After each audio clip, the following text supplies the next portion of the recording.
کہ یہ جو فلاح عام کے 215 انسٹیٹیوشن اسکولس کو ٹیک اوور کیا، یہ جموں کشمیر کے جو تعلیمی ادارے ہیں، جو یہاں کے ہمارے انسٹیٹیوشنز ہیں، جو ہماری یہاں کی ثقافت ہے، اس پہ ایک اور حملہ ہے۔ میں اس لیے ثقافت اور جموں کشمیر کے تشخص کے ساتھ اس کو جوڑ رہی ہوں کیونکہ بہت کم ایسے اسکول ہیں FAT کی طرح جو اسکولوں میں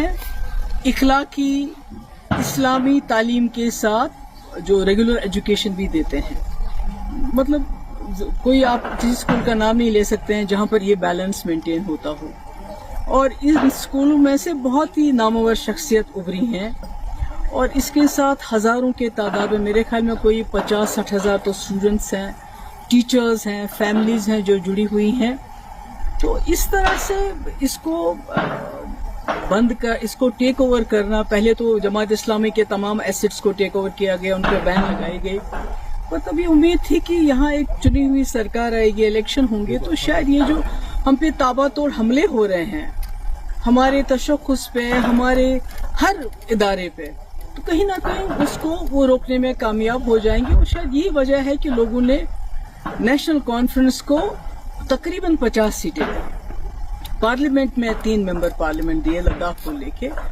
تو پر افسوس کی بات ہے کہ بجائے اس کے وہ اس چیز کو روکے، تو یہ گورنمنٹ کی طرف سے آرڈر آنا، مجھے لگتا ہے کہ یہ مطلب ایز اے کشمیری مجھے لگتا ہے کہ یہ جو لوگوں کا جو بھروسہ ہے ان پہ کیا گزری ہوگی، میں اس کا اندازہ نہیں لگانا چاہتی، کیونکہ پچھلے الیکشن میں تمام لوگوں نے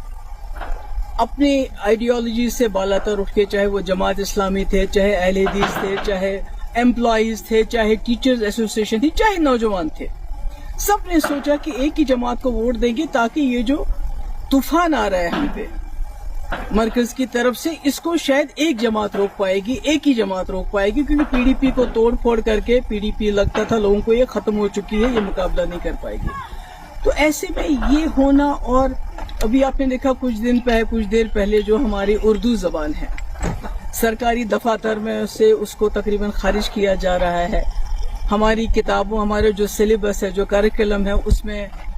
جو ہے ہمارے شیخ العالم رحمۃ اللہ علیہ ہیں، یا ہمارے علامہ اقبال صاحب ہیں، یا اسی طرح جو ہمارے آغا شاہد صاحب ہیں، ان کو بالکل اس سے الگ کیا جا رہا ہے۔ تو سرکار جو ہے خاموش ہے، اور اس بار تو سرکار حصہ بن گئی۔ آپ کو یاد ہوگا 2016 اور 17 میں جب یہاں بہت حالات خراب ہوئے، پتھراؤ روکے نہ روکے، دلی سے اتنی بڑی ٹیم آ گئی، بڑے بڑے منسٹرز کی، بڑے بڑے پالیٹیشنز کی، اور حریت کے دروازوں پہ گئی کہ آپ دروازہ کھولیے، ہم سے بات کیجیے، دروازے بند کر دیے، یعنی اتنے حالات خراب تھے۔ اس وقت میرے اوپر بہت پریشر آیا تھا کہ آپ جماعت اسلامی کے اوپر کریک ڈاؤن کر لیجئے،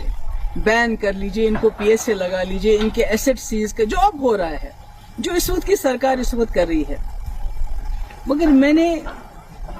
سوچا کہ اگر میں اپنے ہی لوگوں پہ بلا وجہ اس قسم کی کارروائی، یا تو کوئی ثبوت ہو کہ بھئی اس وقت یہ کچھ ایسا کر رہے ہیں تو آپ کوئی ایکشن لوگے، مگر صرف ان کی آئیڈیالوجی کی وجہ سے کسی نے جا کے دلی میں چگلی کھائی تھی